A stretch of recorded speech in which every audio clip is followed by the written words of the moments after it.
Dainik Savera TV देख रहे हो तुसी ते मैं हरमनजीत कौर। आसाराम ਨੂੰ ਇੱਕ ਵਾਰ ਫਿਰ ਤੋਂ ਇੱਕ ਮਹਿਲਾ ਸ਼ਰਧਾਲੂ ਦੇ ਨਾਲ ਬਲਾਤਕਾਰ ਦੇ ਮਾਮਲੇ ਦੇ ਵਿੱਚ ਉਮਰ ਕੈਦ ਦੀ ਸਜ਼ਾ ਸੁਣਾਈ ਗਈ ਹੈ। ਇਸ ਪੂਰੇ ਮਾਮਲੇ ਦੇ ਉੱਤੇ ਅਸੀਂ ਅੱਜ ਪ੍ਰੋਗਰਾਮ ਅੱਜ ਦਾ ਮੁੱਦਾ ਦੇ ਵਿੱਚ ਗੱਲਬਾਤ ਕਰਾਂਗੇ। ਮੇਰੇ ਸੀਨੀਅਰ ਸਹਿਯੋਗੀ ਵਿਨੇ ਰਾਣਾ ਇੱਥੇ ਮੇਰੇ ਨਾਲ ਮੌਜੂਦ ਨੇ ਜੋ ਕਿ ਤੁਹਾਨੂੰ ਇਸ ਮਾਮਲੇ ਦੇ ਉੱਤੇ ਪੂਰੀ ਜਾਣਕਾਰੀ ਦੇਣਗੇ।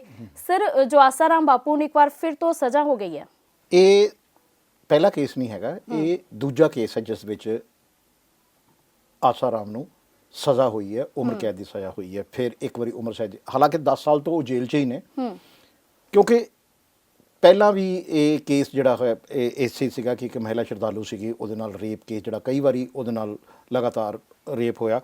हालांकि जदों किसी इस पद्धर दे, क्योंकि आसाराम एक बड़ा आश्रम चलाउंदे सीगे और बहुत इन्हां दे जिहड़े हैगे आ वो पैरोकार ने, ते उहनां जदों ਇਹ ਆਰੋਪ ਲੱਗੇ, ਮਤਲਬ ਆਸਾਰਾਮ ਤੇ ਲੱਗੇ ਇਹ ਆਰੋਪ, ਤੇ ਉਦੋਂ ਇਹ ਗੱਲ ਸਾਹਮਣੇ ਆਈ ਕਿ ਕੀ ਆਸਾਰਾਮ ਨੂੰ ਗ੍ਰਿਫਤਾਰ ਕੀਤਾ ਜਾ ਸਕਦਾ ਹੈ। ਹਾਲਾਂਕਿ ਜਦੋਂ ਤਕਰੀਬਨ 22 ਸਾਲ ਪੁਰਾਣਾ ਇਹ ਮਾਮਲਾ ਹੈਗਾ, 2013 ਦੇ ਕਰੀਬ ਦਾ, ਜਿਸ ਦੇ ਵਿੱਚ ਉਹ ਸਜ਼ਾ ਕੱਟ ਰਹੇ ਨੇ। ਹਾਂਜੀ, ਜਿਸ ਦੇ ਵਿੱਚ ਆਲਰੇਡੀ ਪਹਿਲਾਂ ਸਜ਼ਾ ਕੱਟ ਰਹੇ ਨੇ, ਕਿਉਂਕਿ ਉਸ ਤੋਂ ਪਹਿਲਾਂ ਜਿਹੜਾ ਹੈਗਾ ਉਹ ਗੁਜਰਾਤ ਦੇ ਵਿੱਚ ਸਜ਼ਾ ਸੁਣਾਈ ਗਈ ਸੀਗੀ, ਤੇ ਹੁਣ ਗੁਜਰਾਤ 'ਚ ਸਜ਼ਾ ਸੁਣਾਈ ਗਈ, ਪਹਿਲਾਂ ਜੋਧਪੁਰ ਦੇ ਵਿੱਚ ਸਜ਼ਾ ਸੁਣਾਈ ਗਈ ਸੀਗੀ। ਤੇ 81 ਸਾਲ ਦੇ ਹੈਗੇ ਨੇ, 10 ਸਾਲ ਇਹਨਾਂ ਨੂੰ ਜੇਲ੍ਹ 'ਚ ਹੋ ਗਏ ਨੇ। ਤਕਰੀਬਨ ਜਦੋਂ 70 ਸਾਲ ਦੇ ਸੀਗੇ ਉਦੋਂ ਦੇ ਹੀ ਜੇਲ੍ਹ 'ਚ ਨੇ। ਔਰ ਇਹ ਜਿਹੜਾ ਕੇਸ ਹੈ ਬੜਾ ਫਿਲਮੀ ਜਿਹਾ, ਬੜਾ ਅਲੱਗ ਜਿਹਾ ਹੈ ਇਹ ਕੇਸ, ਕਿਉਂਕਿ ਆਸਾਰਾਮ ਹੁਣੀ ਜਦੋਂ ਆਸ਼ਰਮ 'ਚ ਹੁੰਦੇ ਸੀਗੇ, ਤੁਸੀਂ ਦੇਖਿਆ ਹੋਣਾ ਉਸ ਦੌਰਾਨ ਜਦੋਂ ਗ੍ਰਿਫਤਾਰੀ ਹੋਈ ਹੈ ਜਾਂ ਜਦੋਂ ਇਹਨਾਂ ਨੂੰ ਪੇਸ਼ੀ 'ਤੇ ਲੈ ਕੇ ਜਾਇਆ ਜਾਂਦਾ ਸੀਗਾ, ਉਦੋਂ ਵੀ ਕਈ ਚੀਜ਼ਾਂ ਇੱਦਾਂ ਦੀ ਸਾਹਮਣੇ ਆਉਂਦੀਆਂ ਸੀ, ਕਿਉਂਕਿ ਸੋਸ਼ਲ ਮੀਡੀਆ ਦਾ ਜ਼ਮਾਨਾ ਹੈ ਔਰ ਸੋਸ਼ਲ ਮੀਡੀਆ ਦੇ ਵਿੱਚ ਕਈ ਚੀਜ਼ਾਂ ਇੱਦਾਂ ਦੀਆਂ ਵੀ ਵਾਇਰਲ ਹੋ ਜਾਂਦੀਆਂ ਜਿਹੜੀਆਂ ਜੇ ਸੋਸ਼ਲ ਮੀਡੀਆ ਦੇ ਯੁੱਗ ਤੋਂ ਪਹਿਲਾਂ ਨਹੀਂ ਸੀ ਪਤਾ ਲੱਗਦਾ। ਹੁਣ ਕੀ ਹੈ ਕਿ ਜਿਸ ਤਰ੍ਹਾਂ ਉਹ ਆਪਣੇ ਜਿਹੜੇ ਪੈਰੋਕਾਰ ਹੈਗੇ ਆ, ਕੋਈ ਮਹਿਲਾ ਲੜਕੀਆਂ ਜਿਨ੍ਹਾਂ ਦੇ ਨਾਲ ਨੱਚਦੇ ਸੀਗੇ ਜਾਂ ਉਹ ਆਸ਼ਰਮ ਦੇ ਵਿੱਚ, ਕਿਉਂਕਿ ਆਸ਼ਰਮ ਵੱਡਾ ਸੀ ਤੇ ਇਸ ਕਰਕੇ ਇਹ ਚੀਜ਼ਾਂ ਜਿਹੜੀਆਂ ਹੈਗੀਆਂ ਆਸ਼ਰਮ ਤੋਂ ਬਾਹਰ ਤਾਂ ਪਹਿਲਾਂ ਆਉਂਦੀਆਂ ਨਹੀਂ ਸੀਗੀਆਂ, ਕਿਉਂਕਿ ਅੰਦਰ ਉਹੀ ਲੋਕ ਨੇ ਜਿਹੜੇ ਉਹਨਾਂ ਦੇ ਪੈਰੋਕਾਰ ਨੇ। ਤੇ ਹੁਣ ਕੀ ਹੋਇਆ ਕਿ ਇੱਕ ਲੜਕੀ ਜਿਹੜੀ 2013 ਦੇ ਵਿੱਚ ਜੋਧਪੁਰ ਦੇ ਡੀਸੀਪੀ ਹੁੰਦੇ ਸੀਗੇ ਉਦੋਂ, ਅਜੇ ਲਾਂਬਾ, ਉਹਨਾਂ ਦੇ ਕੋਲ ਉਹਨਾਂ ਦੇ ਦਫ਼ਤਰ ਦੇ ਵਿੱਚ ਦਿੱਲੀ ਪੁਲਿਸ ਉਸ ਲੜਕੀ ਨੂੰ ਲੈ ਕੇ ਆਈ। ਤੇ ਜਦੋਂ, ਕਿਉਂਕਿ ਜਿਹੜੇ IPS ਅਫਸਰ ਹੈਗੇ ਆ ਪੂਰੇ ਦੇਸ਼ ਦੇ ਵਿੱਚ ਇਹਨਾਂ ਦੀ ਟ੍ਰਾਂਸਫਰਸ ਹੁੰਦੀਆਂ ਨੇ, ਤੇ ਜਿਸ ਕਾਡਰ ਦੇ ਹੁੰਦੇ ਜ਼ਿਆਦਾ ਤਾਂ ਵੈਸੇ ਉਸੇ ਏਰੀਏ 'ਚ ਰਹਿੰਦੇ ਨੇ, ਲੇਕਿਨ ਪੂਰੇ ਦੇਸ਼ ਦੇ ਵਿੱਚ ਡੈਪੂਟੇਸ਼ਨ ਕਿਤੇ ਵੀ ਜਾ ਸਕਦੇ ਨੇ। ਤੇ ਖਾਸ ਕਰਕੇ ਅਫਸਰਾਂ ਨੂੰ ਇਹ ਯਕੀਨ ਜਿਹਾ ਨਹੀਂ ਹੋਇਆ ਕਿ ਇਹ ਕਿਵੇਂ ਹੋ ਸਕਦਾ ਕਿ ਨਹੀਂ। ਉਹਨਾਂ ਨੇ ਬਾਅਦ ਦੇ ਵਿੱਚ ਇੱਕ ਬੁੱਕ ਵੀ ਲਿਖੀ ਹੈ ਸਪੈਸ਼ਲੀ ਤੌਰ ਤੇ, ਕਿਉਂਕਿ ਪੂਰਾ ਕੇਸ ਉਹਨਾਂ ਨੇ ਹੈਂਡਲ ਕੀਤਾ, ਤੇ ਉਹਨਾਂ ਦੀ ਇੱਕ ਸਾਥੀ ਸੀਗੀ ACP ਚੰਚਲ ਮਿਸ਼ਰਾ ਜੀ। ਇਹਨਾਂ ਦੋਨਾਂ ਨੇ ਇਹ ਕੇਸ, ਕਿਉਂਕਿ ਉਹਨਾਂ ਨੇ ਉਹਨੂੰ ਜਾਂਚ ਅਧਿਕਾਰੀ ਬਣਾ ਦਿੱਤਾ ਚੰਚਲ ਮਿਸ਼ਰਾ ਨੂੰ, ਤੇ ਆਪ ਉਹ DCP ਸੀਗੇ, ਵੈਸਟ ਦੇ DCP ਸੀਗੇ ਜੋਧਪੁਰ ਦੇ। ਤੇ ਉਹਨਾਂ ਨੇ 2013 ਦੇ ਵਿੱਚ ਬਿਲਕੁਲ ਫਿਲਮੀ ਢੰਗ ਦੇ ਨਾਲ ਦਿੱਲੀ ਪੁਲਿਸ ਆਈ ਉਹਨਾਂ ਦੇ ਦਫ਼ਤਰ ਦੇ ਵਿੱਚ, ਇੱਕ ਲੜਕੀ ਉਹਨਾਂ ਦੇ ਨਾਲ ਸੀ, ਨਾਬਾਲਗ ਸੀਗੀ ਉਹ, ਤੇ ਉਹ ਲੜਕੀ ਨੇ ਇਲਜ਼ਾਮ ਲਗਾਏ ਇਹਨਾਂ ਆਸਾਰਾਮ ਤੇ ਕਿ ਮੇਰੇ ਨਾਲ ਰੇਪ ਹੋਇਆ।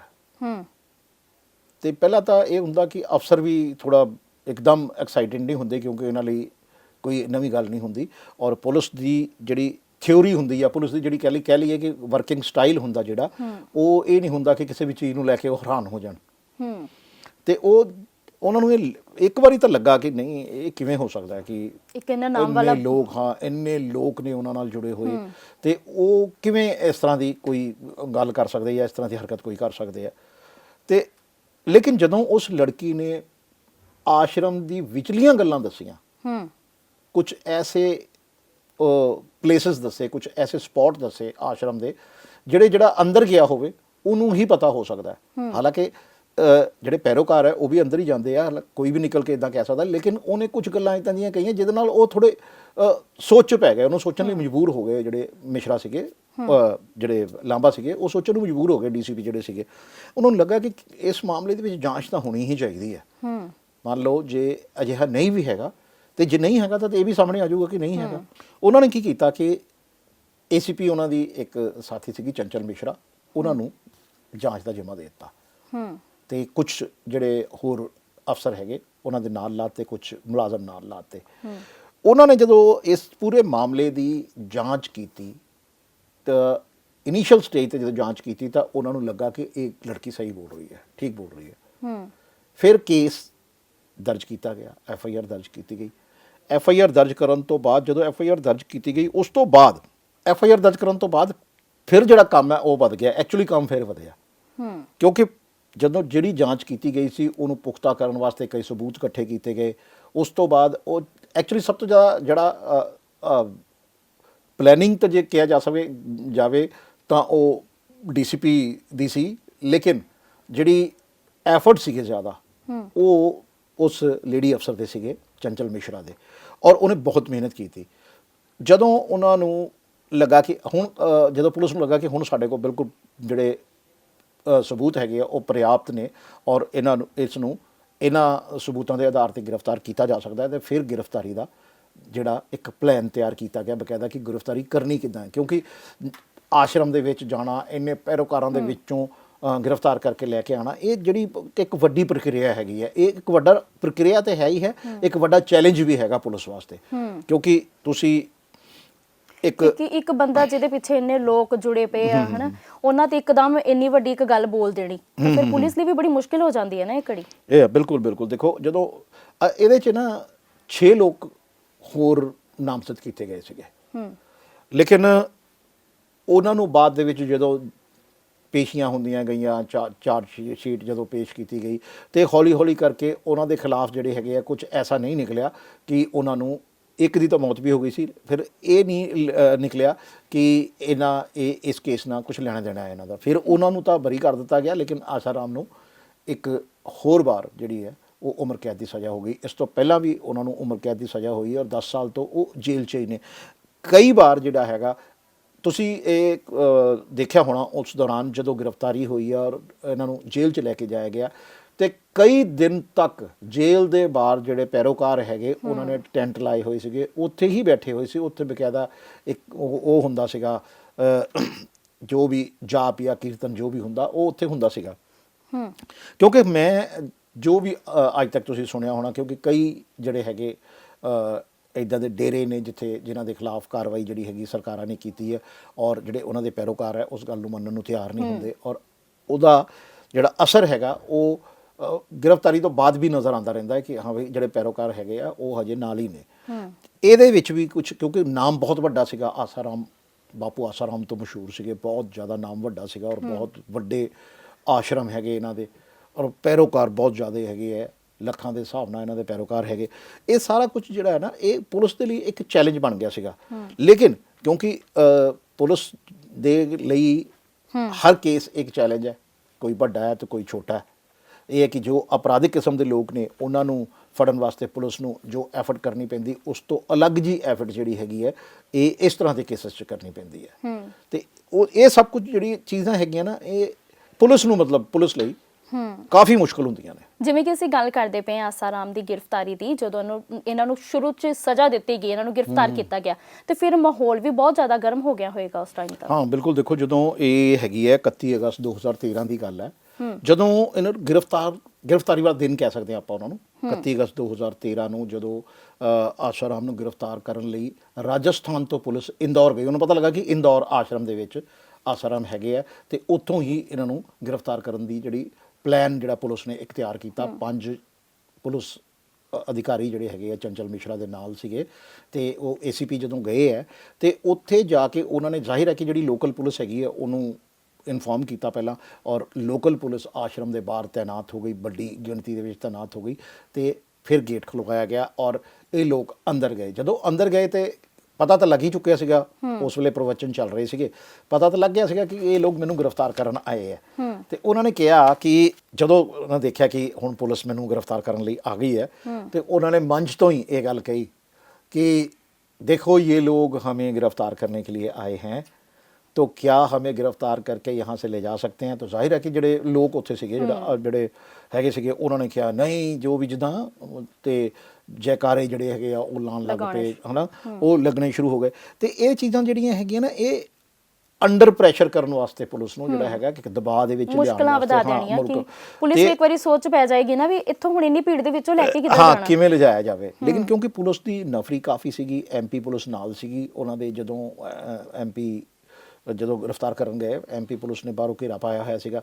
ਤੇ ਫਿਰ ਜਦੋਂ ਪ੍ਰਵਚਨ ਦੇ ਦੌਰਾਨ ਉਹਨਾਂ ਨੇ ਜਦੋਂ ਕਿਹਾ ਕਿ ਵੀ ਕਿਉਂ ਮੈਨੂੰ ਗ੍ਰਿਫਤਾਰ ਕਰਕੇ ਲੈ ਜਾ ਸਕਦੇ ਆ, ਤੇ ਲੋਕਾਂ ਨੇ ਕਿਹਾ ਨਹੀਂ। ਔਰ ਜ਼ਾਹਿਰ ਹੈ ਕਿ ਜਦੋਂ ਉਹਨਾਂ ਦੇ ਸੰਤ ਨੂੰ ਉੱਥੋਂ ਚੁੱਕ ਕੇ ਜਦੋਂ ਜਾਂ ਗ੍ਰਿਫਤਾਰ ਕਰਨ ਲਈ ਪੁਲਿਸ ਜਾਏਗੀ, ਤੇ ਜਿਹੜੀ ਇੱਕ ਭੀੜ ਹੈ, ਭੀੜ ਤਾਂ ਤੁਸੀਂ ਦੇਖਿਆ ਹੋਣਾ ਕਿ ਆਮ ਇੱਕ ਮੁਹੱਲੇ 'ਚ ਜੇਕਰ ਪੁਲਿਸ ਚਲੀ ਜਾਵੇ ਕਿਸੇ ਨੂੰ ਗ੍ਰਿਫਤਾਰ ਕਰਨ ਵਾਸਤੇ, ਤੇ ਜਿਹੜੇ ਉਹਨਾਂ ਦੇ ਸ਼ੁਭਚਿੰਤਕ ਹੁੰਦੇ ਆ ਜਿਸ ਨੂੰ ਗ੍ਰਿਫਤਾਰ ਪਰਿਵਾਰ ਨੂੰ ਕੀਤਾ ਜਾ ਰਿਹਾ ਹੋਵੇ, ਈਵਨ ਕਿ ਇਹ ਕਈ ਵਾਰੀ ਤੁਸੀਂ ਦੇਖਿਆ ਹੋਣਾ ਨਸ਼ਾ ਤਸਕਰਾਂ ਦੇ ਹੱਕ 'ਚ ਵੀ ਕਈ ਲੋਕ ਉਹਨਾਂ ਨੂੰ ਪਿੰਡਾਂ ਦੇ ਵਿੱਚੋਂ ਨਿਕਲਣ ਨਹੀਂ ਦਿੰਦੇ। ਤੇ ਇਹ ਤਾਂ ਚਲੋ ਮਾਮਲਾ ਹੋਰ ਸੀਗਾ, ਲੇਕਿਨ ਜਦੋਂ ਹੁੰਦਾ ਕੀ ਹੈ ਕਿ ਇਹ ਕੋਈ ਐਸਾ ਮਾਮਲਾ ਨਹੀਂ ਹੈਗਾ ਜਿਹਦੀ ਸੱਚਾਈ ਇੱਕਦਮ ਸਾਹਮਣੇ ਆ ਜਾਵੇ। ਉਹਦੇ 'ਚ ਜਾਂਚ ਦੇ ਕਈ ਵਿਸ਼ੇ ਹੁੰਦੇ ਆ, ਚਲਾਨ ਪੇਸ਼ ਹੋਣਾ ਹੁੰਦਾ, ਕੋਰਟ ਨੇ ਫੈਸਲਾ ਲੈਣਾ, ਕੋਰਟ ਜਾ ਕੇ ਫੈਸਲਾ ਲਏਗੀ, ਕੋਰਟ ਨੇ ਫਿਰ ਗ੍ਰਿਫਤਾਰੀ ਕਿਤੇ ਕੋਰਟ ਨੇ ਦੇਣੀ ਹੁੰਦੀ ਕਿ ਵੀ ਫਿਰ ਮਤਲਬ ਕਿਤੇ ਜਾ ਕੇ ਕੋਰਟ ਨੇ ਫੈਸਲਾ ਸੁਣਾਉਣਾ ਹੁੰਦਾ। ਤੇ ਉਹੀ ਇਹ ਗੱਲ ਹੈ ਕਿ ਵੀ ਲੋਕਾਂ ਨੂੰ ਇਹ ਲੱਗਦਾ ਰਹਿੰਦਾ ਕਿ ਨਹੀਂ ਸਿਰਫ ਫਸਾਉਣ ਵਾਸਤੇ ਇਹ ਸਭ ਕੁਝ ਕੀਤਾ ਜਾ ਰਿਹਾ, ਪਰ ਐਸਾ ਹੁੰਦਾ ਨਹੀਂ ਹੈਗਾ। ਕਿਉਂਕਿ ਕੋਈ ਵੀ ਜਦੋਂ ਲੜਕੀ ਜੇ ਮੰਨ ਲਓ ਮੈਨੂਪਲੇਟ ਵੀ ਕੀਤਾ ਗਿਆ ਹੋਵੇ, ਤੇ ਇਹ ਗੱਲਾਂ ਜਿਹੜੀਆਂ ਹੈਗੀਆਂ, ਕਿਉਂਕਿ ਪੁਲਿਸ ਵਾਸਤੇ ਤਾਂ ਹਰ ਕੇਸ ਇੱਕ ਕੇਸ ਹੈ, ਔਰ ਪੁਲਿਸ ਨੇ ਉਸ ਦੀ ਜਾਂਚ ਕਰਕੇ ਉਹਦੇ 'ਚ ਕੀ ਸੱਚ ਹੈ ਕੀ ਝੂਠ ਹੈ ਉਹਨੂੰ ਕੱਢਣਾ ਹੁੰਦਾ। ਤੇ ਜਦੋਂ ਗ੍ਰਿਫਤਾਰੀ ਦਾ ਟਾਈਮ ਆਇਆ, ਜਦੋਂ ਉਹਨਾਂ ਨੇ ਗੱਡੀ 'ਚ ਬਿਠਾ ਲਿਆ ਆਸਾ ਰਾਮ ਨੂੰ, ਤੇ ਉਹ ਜਦੋਂ ਗੱਡੀ 'ਚ ਬਿਠਾ ਲਿਆ, ਹੁਣ ਲੋਕਾਂ ਨੇ ਘੇਰਾ ਪਾ ਲਿਆ, ਕਿਉਂਕਿ ਉਹਨਾਂ ਦਾ ਆਸ਼ਰਮ, ਉਹਨਾਂ ਦੇ ਸ਼ਰਧਾਲੂ ਤੇ ਉਹਨਾਂ ਦਾ ਏਰੀਆ ਜੀ। ਲੇਕਿਨ ਪੁਲਿਸ ਨੇ ਤਾਂ ਲੈ ਕੇ ਜਾਣਾ ਹੀ ਸੀਗਾ। ਹੁਣ ਪੁਲਿਸ ਨੇ ਜੋ ਮਾੜੀ ਮੋਟੀ ਧੱਕਾ ਮੁੱਕੀ ਹੈਗੀ ਹੈ ਉਹ ਕੀਤੀ, ਤੇ ਉਹ ਗ੍ਰਿਫਤਾਰ। ਲੇਕਿਨ ਇਨ ਬਿਟਵੀਨ ਜਦੋਂ ਇਸੇ ਦੌਰਾਨ ਜਦੋਂ ਮੰਚ ਤੇ ਆਸਾ ਰਾਮ ਬੈਠੇ ਹੋਏ ਸੀ, ਉਦੋਂ ਬਾਪੂ ਆਸਾ ਰਾਮ ਸੀਗੇ, ਤੇ ਉਹਨਾਂ ਨੇ ਕੁਝ ਸਿੰਧੀ ਦੇ ਵਿੱਚ ਆਪਣੇ ਬੇਟੇ ਨੂੰ ਕਿਹਾ, ਤੇ ਉਹਨਾਂ ਨੂੰ ਲੱਗਾ ਕਿ ਇਹਨਾਂ ਨੂੰ ਕੀ ਸਮਝ ਆਣੀ ਹੈ, ਕਿਉਂਕਿ ਸਿੰਧੀ ਹੈਗੇ ਨੇ ਬੇਸਿਕਲੀ, ਸਿੰਧੀ ਭਾਸ਼ਾ ਹੈਗੀ ਇਹਨਾਂ ਪਰਿਵਾਰ ਦੇ ਵਿੱਚ ਚੱਲਦੀ ਹੁੰਦੀ ਹੈ। ਉਹਨਾਂ ਨੇ ਆਪਣੇ ਬੇਟੇ ਨੂੰ ਕਿਹਾ ਕਿ ਹੋਰ ਪੈਰੋਕਾਰ ਬੁਲਾਓ, ਹੋਰ ਭੀੜ ਇਕੱਠੀ ਕਰੋ। ਭੀੜ ਜਿੱਦਾਂ ਵੱਧਦੀ ਜਾਏਗੀ, ਪੁਲਿਸ ਦੀਆਂ ਮੁਸ਼ਕਲਾਂ ਵਧਦੀਆਂ ਜਾਣਗੀਆਂ, ਮੁਸ਼ਕਲਾਂ ਵਧਣਗੀਆਂ, ਪੁਲਿਸ ਤੇ ਦਬਾਅ ਵਧੇਗਾ। ਤੇ ਇੱਕ ਵਾਰੀ ਜੇ ਪੁਲਿਸ ਉਹਨਾਂ ਨੂੰ ਉੱਥੇ ਛੱਡ ਕੇ ਆ ਜਾਂਦੀ, ਦੁਬਾਰਾ ਗ੍ਰਿਫਤਾਰੀ ਨਹੀਂ ਸੀ ਹੋ ਸਕਦੀ ਫਿਰ, ਕਿਉਂਕਿ ਫਿਰ ਲੱਭਣਾ ਹੀ ਨਹੀਂ ਸੀ ਕਿ ਫਿਰ ਮੁਸ਼ਕਲ ਹੋ ਜਾਣੀ ਸੀ, ਮਤਲਬ ਉਹ ਮੁਸ਼ਕਲ ਜਿਹੜੀ ਆ ਉਹ ਵੱਧ ਜਾਣੀ ਸੀਗੀ। ਤੇ ਉਹ ਹੋਇਆ ਕਿ ਫਿਰ ਉਹਨਾਂ ਨੂੰ ਜਦੋਂ ਉਹਨਾਂ ਨੇ ਸਿੰਧੀ ਦੇ ਵਿੱਚ ਇੱਕ ਆਪਣੇ ਬੇਟੇ ਨੂੰ ਮੈਸੇਜ ਛੱਡਿਆ, ਤੇ ਲੇਕਿਨ ਉਹਨਾਂ 'ਚ ਇੱਕ ਪੁਲਿਸ ਵਾਲਾ ਸੀਗਾ ਜਿਹਨੂੰ ਸਿੰਧੀ ਆਉਂਦੀ ਸੀਗੀ। ਇਹਨੂੰ ਕਹਿੰਦੇ ਆ ਕਿ ਉਸ ਦਿਨ ਗ੍ਰਿਫਤਾਰੀ ਲਿਖੀ ਹੋਈ ਸੀਗੀ ਕਿ ਹੋਣੀ ਸੀਗੀ, ਤਾਂ ਕਰਕੇ ਉਹ ਗ੍ਰਿਫਤਾਰੀ ਹੋਈ।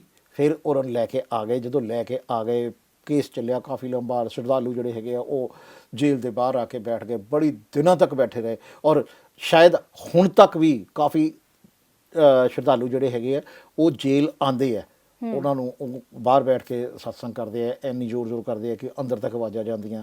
ਤੇ ਕਿਉਂਕਿ ਵੈਸੇ ਵੀ ਜਦੋਂ ਕੋਈ ਪ੍ਰਵਿਰਤੀ ਦੇ ਬੰਦੇ ਨੂੰ ਜਦੋਂ ਗ੍ਰਿਫਤਾਰ ਕੀਤਾ ਜਾਂਦਾ, ਤੇ ਉਸ ਨੂੰ ਇਹ ਨਹੀਂ ਕਿ ਜੇਲ੍ਹ ਦੇ ਵਿੱਚ ਕਿਸੇ ਤਰ੍ਹਾਂ ਦੀ ਕੋਈ ਇਸ ਤਰ੍ਹਾਂ ਦੀ ਕੋਈ ਸੁਵਿਧਾ ਨਹੀਂ ਦਿੱਤੀ ਜਾਂਦੀ ਕਿ ਉਹ ਉੱਥੇ ਮਤਲਬ ਧਾਰਮਿਕ ਨਾਮ ਲੈ ਸਕੇ ਜਾਂ ਧਰਮ ਦੇ ਕੰਮ ਕਰ ਸਕੇ, ਤੇ ਉਹ ਵੀ ਸਭ ਕੁਝ ਉੱਥੇ ਪ੍ਰੋਵਾਈਡ ਤਕਰੀਬਨ ਹੁੰਦਾ ਹੈ। ਔਰ ਉਹ ਕੀ ਕਰਦੇ ਸੀਗੇ ਕਿ ਸ਼ਰਧਾਲੂ ਜਿਹੜੇ ਹੈਗੇ ਉਹ ਬਾਹਰ ਬੈਠ ਕੇ ਕਰਦੇ ਸੀਗੇ, ਤੇ ਉਹ ਅੰਦਰੋਂ ਆਪਣਾ ਜਿਹੜਾ ਪ੍ਰਵਚਨ ਦਾ ਟਾਈਮ ਹੁੰਦਾ ਸੀਗਾ ਉਹ ਕਰਦੇ ਸੀਗੇ। ਤੇ ਕੁੱਲ ਮਿਲਾ ਕੇ ਇਹ ਜਿਹੜਾ ਕੇਸ ਹੈ ਨਾ, ਇਹ ਬੜਾ ਫਿਲਮੀ ਜਿਹਾ ਕੇਸ ਸੀਗਾ, ਇੱਕਦਮ ਫਿਲਮੀ ਜਿਹਾ ਕੇਸ ਜਿਹਨੂੰ ਆਪਾਂ ਕਹਿ ਸਕਦੇ ਹਾਂ।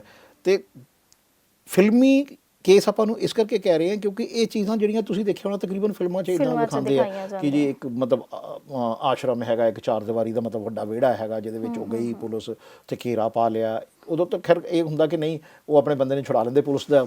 ਜਿਹੜਾ ਫਿਲਮ 'ਚ ਤਾਂ ਹਕੀਕਤ ਦੇ ਸਿਰਫ ਇਹੀ ਫਰਕ ਹੈ ਕਿ ਉਹਦੇ 'ਚ ਉਹ ਜਿਹੜਾ ਉਹਨਾਂ ਦਾ ਬੌਸ ਹੁੰਦਾ ਉਸ ਨੂੰ ਛੁਡਾ ਲਿਆ ਜਾਂਦਾ, ਤੇ ਇੱਥੇ ਜਿਹੜੀ ਪੁਲਿਸ ਹੈਗੀ ਆ ਉਹ ਹਾਰ ਮੰਨ ਕੇ ਨਹੀਂ ਆਉਂਦੀ, ਚਾਹੇ ਉਹਨਾਂ ਨੂੰ ਕਿੰਨੀ ਮਰਜ਼ੀ ਫੋਰਸ ਜਿਹੜੀ ਹੈ ਹੋਰ ਬੁਲਾਉਣੀ ਪਵੇ।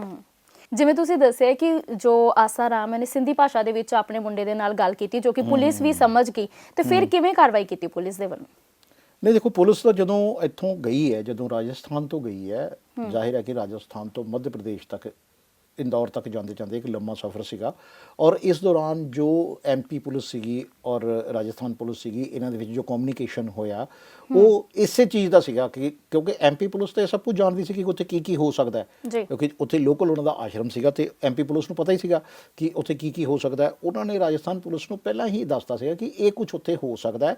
ਲੇਕਿਨ ਜਦੋਂ ਰਾਜਸਥਾਨ ਪੁਲਿਸ ਨੇ ਆਪਣਾ ਪੂਰਾ ਪਲਾਨ ਦੱਸਿਆ ਕਿ ਅਸੀਂ ਗ੍ਰਿਫਤਾਰ ਕਰਨ ਜਾ ਰਹੇ ਹਾਂ, ਤੇ ਗ੍ਰਿਫਤਾਰ ਕਰਕੇ ਹੀ ਆਵਾਂਗੇ, ਤੇ ਤੁਸੀਂ ਸਾਨੂੰ ਕੀ ਸਹਿਯੋਗ ਦੇ ਸਕਦੇ ਹੋ, ਫਿਰ ਉੱਥੇ ਹਾਇਰ ਅਥਾਰਟੀਜ਼ ਜਿਹੜੀਆਂ ਹੈਗੀਆਂ ਪੁਲਿਸ ਦੀਆਂ, ਉਹਨਾਂ ਨੇ ਇੱਕ ਸਟ੍ਰੈਟਜੀ ਤਿਆਰ ਕੀਤੀ ਔਰ ਬਾਕਾਇਦਾ ਵਾਰਨਿੰਗ ਕੀਤੀਆਂ। ਪਹਿਲਾਂ ਬਾਹਰੋਂ ਵਾਰਨਿੰਗ ਕੀਤੀਆਂ ਕਿ ਗੇਟ ਖੋਲੋ, ਨਹੀਂ ਤੇ ਸਾਨੂੰ ਮਜਬੂਰੀ ਫਿਰ ਹੋਰ ਕਾਰਵਾਈ ਕਰਨੀ ਪੈਣੀ ਹੈ। ਤੇ ਉਹਨੇ ਗੇਟ ਤਾਂ ਖੋਲ ਦਿੱਤਾ, ਲੇਕਿਨ ਜਿੱਦਾਂ ਆਸ਼ਾ ਰਾਮ ਜਿਹੜੇ ਸੀ ਨਾ ਉਹ ਥੋੜੇ ਕਲਾਕਾਰ ਟਾਈਪ ਸੀਗੇ। ਹੁਣ ਤੁਸੀਂ ਦੇਖਿਆ ਹੋਣਾ ਜਿੰਨੀ ਵੀਡੀਓਜ਼ ਆਉਂਦੀਆਂ, ਕਦੀ ਨੱਚ ਰਹੇ ਹੈ, ਕਦੀ ਕੁਛ, ਮਤਲਬ ਅਜੀਬ ਜੀ ਜੇ ਨਾ ਜਿੱਦਾਂ ਕਲਾਕਾਰ ਹੁੰਦੇ ਨੇ ਜਿਹੜੇ ਲੋਕ, ਕਿ ਉਹ ਉਸ ਤਰ੍ਹਾਂ ਦੇ ਸੀਗੇ। ਤੇ ਉਹਨਾਂ ਨੇ ਫਿਰ ਕਿਹਾ ਕਿ ਜਾਂ ਮੁਝੇ ਛੋੜ ਦੋ, ਜਾਣੇ ਦੋ ਮੁਝੇ, ਨਹੀਂ ਤਾਂ ਮੈਂ ਖੁਦਕੁਸ਼ੀ ਕਰ ਲੂੰਗਾ। ਇਹ ਪੁਲਿਸ ਦੇ ਮੁਤਾਬਕ ਕਿ ਇਹ ਸ਼ਬਦ ਜਿਹੜੇ ਹੈਗੇ ਆ, ਇਹ ਆਸਾ ਰਾਮ ਨੇ ਆਪਣੀ ਗ੍ਰਿਫਤਾਰੀ ਤੋਂ ਬਚਣ ਵਾਸਤੇ ਇਹ ਸ਼ਬਦ ਇਸਤੇਮਾਲ ਜਿਹੜੇ ਉਹ ਕੀਤੇ ਸੀਗੇ।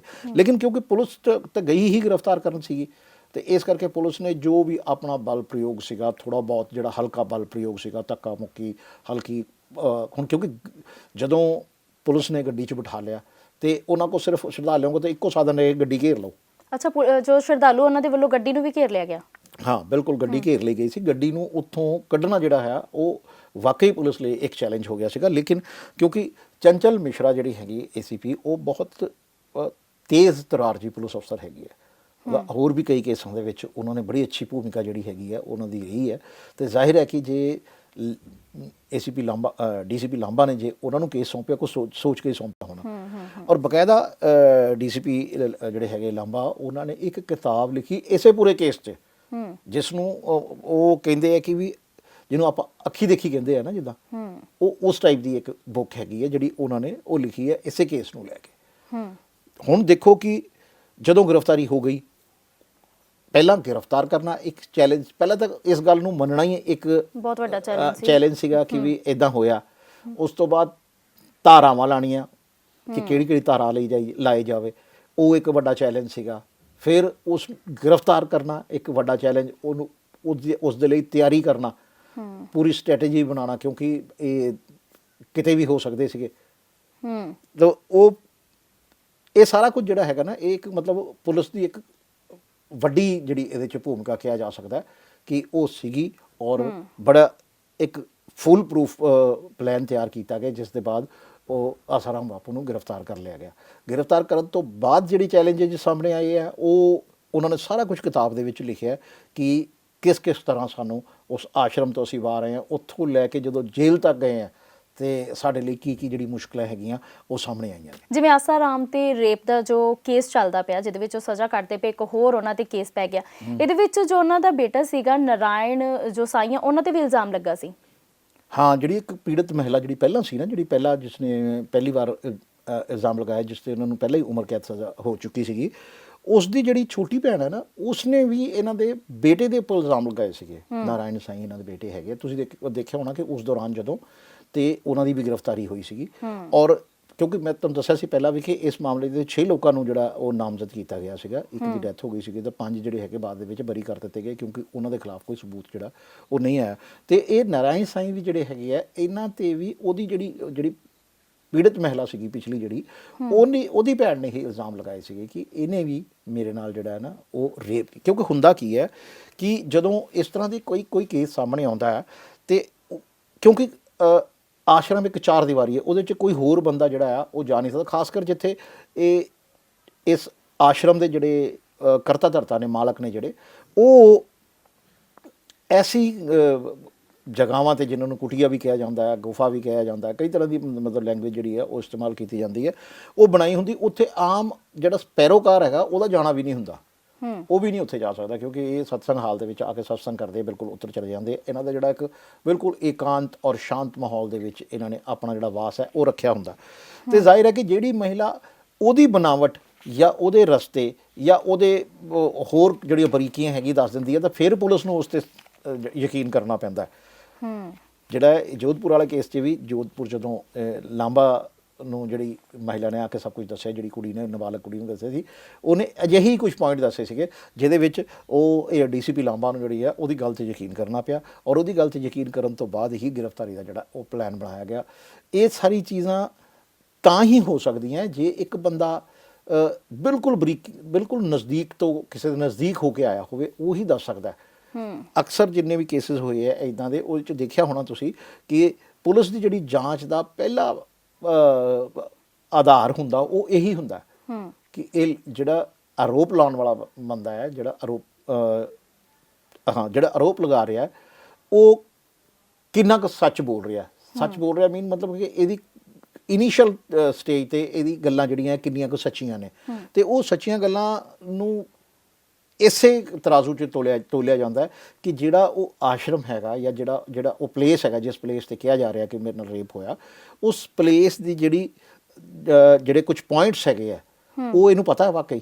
ਤੇ ਫਿਰ ਜਦੋਂ ਪਤਾ ਹੁੰਦੇ ਆ ਨਾ, ਜਦੋਂ ਪਤਾ ਲੱਗਦਾ ਕਿ ਹਾਂ ਵੀ ਉਹਨੂੰ ਪਤਾ ਹੈਗੇ ਆ, ਫਿਰ ਉਹ ਜਿਹੜਾ ਉਸ ਤੇ ਪੁਲਿਸ ਕਾਰਵਾਈ ਕਰਦੀ ਹੈ।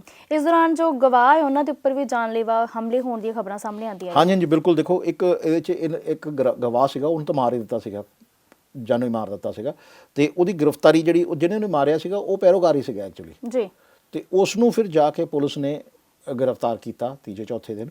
ਤੇ ਪੁਲਿਸ ਨੇ ਜਦੋਂ ਉਸ ਨੂੰ ਗ੍ਰਿਫਤਾਰ ਕੀਤਾ ਤੇ ਇਹ ਗੱਲ ਸਾਬਿਤ ਹੋ ਗਈ ਕਿ ਕਿਉਂਕਿ ਜਦੋਂ ਤੁਸੀਂ ਕਿਸੇ ਗਵਾਹ ਤੇ ਅਟੈਕ ਕਰਦੇ ਹੋ, ਗਵਾਹ ਬਚ ਜਾਂਦਾ ਹੈ, ਜਾਂ ਜਦੋਂ ਗਵਾਹ ਨਹੀਂ ਰਿਹਾ ਤੇ ਫਿਰ ਉਹ ਕੀ ਹੁੰਦਾ ਕਿ ਜਿਹੜਾ ਸ਼ੱਕ ਹੈ ਨਾ ਉਹ ਯਕੀਨ ਤੇ ਬਦਲ ਜਾਂਦਾ ਹੈ ਕਿ ਇਹਨੂੰ ਮਾਰਨ ਦੀ ਕੋਸ਼ਿਸ਼ ਕਿਉਂ ਕੀਤੀ ਗਈ। ਜੇ ਸਭ ਕੁਝ ਸਹੀ ਹੈ ਤੇ ਇਹਨੂੰ ਮਾਰਨ ਦੀ ਕੋਸ਼ਿਸ਼ ਕੀਤੀ ਕਿਉਂ ਗਈ।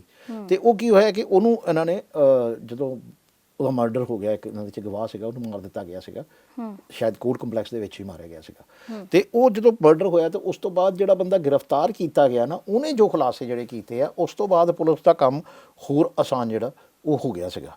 ਤੇ ਜਿਸ ਕਰਕੇ ਇਸ ਕੇਸ ਤੇ ਪੁਲਿਸ ਜਿਹੜੀ ਹੈ ਉਹ ਨੇੜੇ ਪਹੁੰਚ ਗਈ, ਜਿੱਥੋਂ ਫਿਰ ਇਹ ਕੇਸ ਜਿਹੜਾ ਹੈਗਾ ਆਰੋਪਾਂ ਤੱਕ ਹੀ ਸੀਮਿਤ ਨਹੀਂ ਰਿਹਾ। ਫਿਰ ਜਾਂਚ ਜਿਹੜੀ ਆ ਉਹ ਪੁਖਤਾ ਹੁੰਦੀ ਗਈ, ਉਹਦੀ ਚਾਰਜ ਸ਼ੀਟ ਪੇਸ਼ ਕੀਤੀ ਗਈ। ਜ਼ਾਹਿਰ ਹੈ ਕਿ ਫਿਰ ਕੋਰਟ ਨੇ ਉਹਦੇ ਤੇ ਕਈ ਤਰ੍ਹਾਂ ਦੇ ਜਿਹੜੇ ਹੈਗੇ ਵਕੀਲਾਂ ਨਾਲ ਜਿਰਾ ਕਰਕੇ ਔਰ ਕੋਰਟ ਨੇ ਉਹਨੂੰ ਉਮਰ ਕੈਦ ਦੀ ਸਜ਼ਾ, ਫਿਰ ਇੱਕ ਹੋਰ ਉਮਰ ਕੈਦ ਦੀ ਸਜ਼ਾ ਸੁਣਾਤੀ। ਯਾਨੀ 10 ਸਾਲ ਤੋਂ ਪਹਿਲਾਂ ਕਿ ਉਹ ਜੇਲ੍ਹ 'ਚ ਨੇ, ਉਮਰ ਕੈਦ ਦੀ ਸਜ਼ਾ ਇੱਕ ਆਲਰੇਡੀ ਕੱਟ ਰਹੇ ਨੇ ਤੇ ਇੱਕ ਉਮਰ ਕੈਦ ਦੀ ਸਜ਼ਾ ਜਿਹੜੀ ਹੈ ਉਹ ਹੋਰ ਹੋ ਗਈ ਹੈ। ਜਿਹੜੇ ਆਸਾ ਰਾਮ ਹੈ, ਇਹਨਾਂ ਤੇ ਰੇਪ ਤੋਂ ਇਲਾਵਾ ਹੋਰ ਕਿਹੜੇ ਜਿਹੜੇ ਹੈਗੇ ਇਲਜ਼ਾਮ ਲੱਗਦੇ ਰਹੇ ਨੇ? ਇਹਨਾਂ ਤੇ ਰੇਪ ਤੋਂ ਇਲਾਵਾ ਇੱਕ ਹੋਰ ਕੇਸ ਸੀਗਾ ਜਿਹੜਾ ਐਕਚੁਅਲੀ 2008 ਦੇ ਵਿੱਚ ਆਸਾ ਰਾਮ ਤੇ ਆਰੋਪ ਲੱਗਣੇ ਜਿਹੜੇ ਉਹ ਸ਼ੁਰੂ ਹੋਏ ਸੀਗੇ 2008 'ਚ। 2013 'ਚ ਇਹਨਾਂ ਨੇ ਬਲ ਉਦੋਂ ਫੜਿਆ ਜਦੋਂ ਇੱਕ ਲੜਕੀ ਜਿਹੜੀ ਛਾਤਰਾ ਸੀਗੀ ਜਿਹਨੇ ਇਹਨਾਂ ਤੇ ਰੇਪ ਦਾ ਆਰੋਪ ਲਗਾਇਆ। 2008 ਦਾ ਕੇਸ ਉਹ ਹੈਗਾ ਕਿ 2 ਬੱਚੇ ਸੀਗੇ ਜਿਨ੍ਹਾਂ ਦੀ ਅੱਧ ਸੜੀਆਂ ਲਾਸ਼ਾਂ ਆਸ਼ਰਮ ਤੋਂ ਕੁਝ ਦੂਰੀ ਤੇ ਇੱਕ ਨਹਿਰ ਦੇ ਕੰਢੇ ਜਿਹੜੀ ਹੈ ਉਹ ਮਿਲੀਆਂ ਸੀਗੀਆਂ। ਉਹ ਦੋਨੋਂ ਬੱਚੇ ਜਿਹੜੇ ਹੈਗੇ ਉਹ ਗੁਰੂਕੁਲ 'ਚ ਪੜ੍ਹਦੇ ਸੀਗੇ ਐਕਚੁਅਲੀ। ਇਹਨਾਂ ਦੇ ਗੁਰੂਕੁਲ 'ਚ ਪੜ੍ਹਦੇ ਸੀਗੇ ਤੇ ਜ਼ਾਹਿਰ ਹੈ ਕਿ ਪਰਿਵਾਰ ਨੇ ਇਲਜ਼ਾਮ ਲਾਏ ਕਿ ਇਹਨਾਂ ਦੇ ਨਾਲ ਕੁਝ ਐਸਾ ਹੋਇਆ ਜਿਹੜਾ ਕਿ ਨਿਸ਼ਾਨ ਮਿਟਾਉਣ ਦੀ ਕੋਸ਼ਿਸ਼ ਕੀਤੀ ਗਈ। ਲੇਕਿਨ ਉਸ ਕੇਸ ਦੇ ਵਿੱਚ ਕੀ ਹੋਇਆ ਸੀਗਾ, ਉਸ ਕੇਸ ਦੇ ਵਿੱਚ ਆਸਾ ਰਾਮ ਬਾਪੂ ਤੇ ਕੋਈ ਉਹ ਨਹੀਂ ਆਇਆ ਸੀਗਾ, ਮਤਲਬ ਕੋਈ ਦੋਸ਼ ਜਿਹੜਾ ਹੈ ਉਹ ਸਾਬਿਤ ਨਹੀਂ ਹੋ ਸਕਿਆ ਸੀਗਾ, ਤਾਂ ਉਹ 'ਚ ਉਹਨਾਂ ਨੂੰ ਕਲੀਨ ਚਿਟ ਦੇ ਦਿੱਤੀ ਗਈ ਸੀ। ਲੇਕਿਨ ਜਦੋਂ 2013 ਦੇ ਵਿੱਚ ਜਿਹੜਾ ਆ ਕੇਸ ਜਿਹੜਾ ਜਿਹ 'ਚ ਇਹਨਾਂ ਨੂੰ ਹੁਣ ਸਜ਼ਾ ਹੋਈ ਹੈ, ਉਹ 2013 ਦੇ ਵਿੱਚ ਜਿਹੜਾ ਕੇਸ ਸਾਹਮਣੇ ਆਇਆ ਨਾ, ਉਹਦੇ 'ਚ ਜਦੋਂ ਜਾਂਚ ਖੁੱਲ੍ਹਦੀ ਗਈ ਹੋ ਸਕਦਾ ਹੈ ਕਿ ਜਿਹੜਾ 2008 ਵਾਲਾ ਕੇਸ ਹੈਗਾ ਜੇ ਉਸ ਨੂੰ ਰੀਓਪਨ ਕੀਤਾ ਜਾਵੇ ਜਾਂ ਉਹਨਾਂ ਬੱਚਿਆਂ ਦੇ ਪਰਿਵਾਰ ਜਿਹੜੇ ਹੈਗੇ ਆ ਕਿਸੇ ਹਾਈ ਉੱਚ ਕੋਰਟ 'ਚ ਜਿਹੜੇ ਹੈਗੇ ਆ ਉੱਚ ਨਿਆਲਿਆ ਦੇ ਵਿੱਚ ਜੇਕਰ ਕੋਈ ਇਸ ਕੇਸ ਨੂੰ ਰੀਓਪਨ ਕਰਨ ਤਾਂ ਹੋ ਸਕਦਾ ਕਿ ਇਹਦੇ 'ਚ ਕੁਝ ਨਿਕਲਿਆ ਹੋਵੇ। ਲੇਕਿਨ ਉਦੋਂ ਇਹਦੇ ਵਿੱਚ ਕੋਈ ਜਿਹੜੀ ਉਹਨਾਂ ਨੂੰ ਦੋਸ਼ੀ ਕਰਾਰ ਨਹੀਂ ਸੀ ਦਿੱਤਾ ਗਿਆ, ਕਲੀਨ ਚਿੱਟ ਮਿਲ ਗਈ ਸੀਗੀ। ਲੇਕਿਨ ਉਹ ਬੱਚਿਆਂ ਦੀ ਜਿਹੜੀ ਲਾਸ਼ਾਂ ਅੱਧ ਸੜੀਆਂ ਮਿਲੀਆਂ ਸੀਗੀਆਂ, ਉਹ ਕਿਉਂ ਉੱਦਾਂ ਹੋਇਆ ਇਹ ਮਾਮਲਾ ਜਿਹੜਾ ਹੈਗਾ ਇਹ ਥੋੜ੍ਹਾ ਹਜੇ ਵੀ ਸਸਪੈਂਸ ਦੇ ਵਿੱਚ ਹੈ। ਅਤੇ ਇਹ ਕੇਸ ਜਿਹੜਾ ਹੈਗਾ ਤੁਸੀਂ ਕਹਿ ਸਕਦੇ ਹੋ ਕਿ ਸ਼ੁਰੂਆਤੀ ਕੇਸ ਸੀਗਾ ਜਿੱਥੋਂ ਆਸਾ ਰਾਮ ਦੇ ਆਸ਼ਰਮ ਨੂੰ ਲੈ ਕੇ ਸਵਾਲ ਜਿਹੜੇ ਹੈਗੇ ਆ ਉਹ ਸਵਾਲਾਂ ਦੇ ਘੇਰੇ 'ਚ ਆਸਾ ਰਾਮ ਬਾਪੂ ਦਾ ਆਸ਼ਰਮ ਤੇ ਆਪ ਉਹ ਸਵਾਲਾਂ ਦੇ ਘੇਰੇ 'ਚ ਆ ਗਏ ਸੀਗੇ। ਉਦੋਂ ਕਿਉਂਕਿ ਇਹ ਸਾਬਿਤ ਨਹੀਂ ਸੀ ਹੋ ਸਕਿਆ, ਇਸ ਕਰਕੇ ਕਾਫੀ ਕਲੀਨ ਚਿੱਟ ਮਿਲਣ ਤੋਂ ਬਾਅਦ ਸਭ ਕੁਝ ਇਹਨਾਂ ਨੂੰ ਲੱਗਾ ਕਿ ਨੋਰਮਲ ਹੋ ਗਿਆ। ਲੇਕਿਨ ਜਦੋਂ 2013 ਕਿਉਂਕਿ 8 ਤਾਂ 13 ਯਾਨੀ 5 ਸਾਲ ਹੀ ਜਿਹੜਾ ਹੈਗਾ ਉਹ ਇਹ ਰਿਹਾ, ਕਿਉਂਕਿ ਜਦੋਂ 8 ਦਾ ਕੇਸ ਸੀਗਾ ਜਿਹੜਾ, ਅਤੇ ਉਸ ਤੋਂ ਬਾਅਦ ਉਹ ਜਿੰਨੀ ਕੁ ਦੇਰ ਚੱਲਿਆ ਉਹ ਰਹੀ ਟੈਨਸ਼ਨ। ਲੇਕਿਨ ਕਿਉਂਕਿ ਜਦੋਂ ਕਲੀਨ ਚਿੱਟ ਮਿਲ ਗਈ ਤਾਂ ਲੱਗਾ ਕਿ ਵੀ ਸਭ ਕੁਝ ਠੀਕ ਹੋ ਗਿਆ। ਲੇਕਿਨ 2013 ਦੇ ਵਿੱਚ ਫਿਰ ਇੱਕ ਕੇਸ ਜਿਹੜਾ ਉੱਭਰ ਕੇ ਸਾਹਮਣੇ ਆਇਆ। ਹੁਣ ਜਿਹੜੀ ਸਜ਼ਾ ਜਿਹੜੀ ਹੈ ਉਹ ਉਮਰ ਕੈਦ ਦੀ ਹੋਈ ਹੈ, ਯਾਨੀ ਕੁੱਲ ਮਿਲਾ ਕੇ ਕਿ 2 ਕੇਸਾਂ ਦੇ ਵਿੱਚ ਉਮਰ ਕੈਦ ਦੀ ਸਜ਼ਾ ਹੋ ਗਈ ਹੈ। ਪਹਿਲਾਂ 10 ਸਾਲ ਉਹ ਕੱਟ ਰਹੇ ਆ, 10 ਸਾਲ ਦੇ ਜੇਲ੍ਹ 'ਚ ਨੇ, ਅਤੇ ਇੱਕ ਹੋਰ ਸਜ਼ਾ ਹੋ ਗਈ ਹੈ। ਅਤੇ ਕਿਉਂਕਿ 81 ਸਾਲ ਦੀ ਉਮਰ ਹੋ ਗਈ, ਇਹ ਲੱਗਦਾ ਵੀ ਨਹੀਂ ਕਿ ਹੁਣ ਉਹ ਜੇਲ੍ਹ ਤੋਂ ਬਾਹਰ ਆ ਪਾਉਣਗੇ। ਅਤੇ ਯਾਨੀ ਕੁੱਲ ਮਿਲਾ ਕੇ ਇਹ ਜਿਹੜਾ ਕੇਸ ਹੈਗਾ, ਹੁਣ ਜਿਹੜਾ ਕੇਸ ਹੈਗਾ ਉਹ ਇਸ ਕਰਕੇ ਜ਼ਿਆਦਾ ਜ਼ਿਕਰਯੋਗ ਹੈ ਕਿਉਂਕਿ ਰੇਪ ਦੇ ਕੇਸ ਤੇ ਹੀ ਪਹਿਲਾਂ ਸਜ਼ਾ ਹੋਈ ਸੀਗੀ ਤੇ ਰੇਪ ਦੇ ਕੇਸ 'ਚ ਹੀ ਦੁਬਾਰਾ ਸਜ਼ਾ ਹੋਈ ਹੈ। ਠੀਕ ਹੈ, ਪਹਿਲਾਂ ਇੱਕ ਮਹਿਲਾ ਸੀਗੀ ਤੇ ਦੂਜੀ ਹੁਣ ਜਿਹੜੀ ਹੈਗੀ ਉਹ ਛਾਤਰਾ ਜਿਹੜੀ ਹੈਗੀ ਹੈ ਉਹ ਨਾਬਾਲਗ ਸੀਗੀ।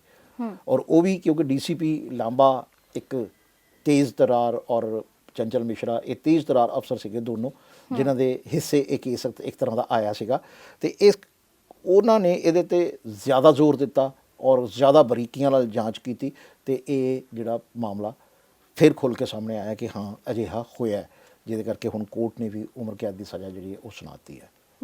ਜਾਣਕਾਰੀ ਦੇਣ ਲਈ ਬਹੁਤ-ਬਹੁਤ ਧੰਨਵਾਦ। ਤੇ ਇਹ ਸੀ ਸਾਡਾ ਅੱਜ ਦਾ ਪ੍ਰੋਗਰਾਮ। ਕੱਲ ਇੱਕ ਨਵੇਂ ਮੁੱਦੇ ਦੇ ਨਾਲ ਅਸੀਂ ਫਿਰ ਤੋਂ ਤੁਹਾਡੇ ਨਾਲ ਜੁੜਾਂਗੇ। ਤਦ ਤੱਕ ਲਈ ਦਿਓ ਇਜਾਜ਼ਤ। ਧੰਨਵਾਦ।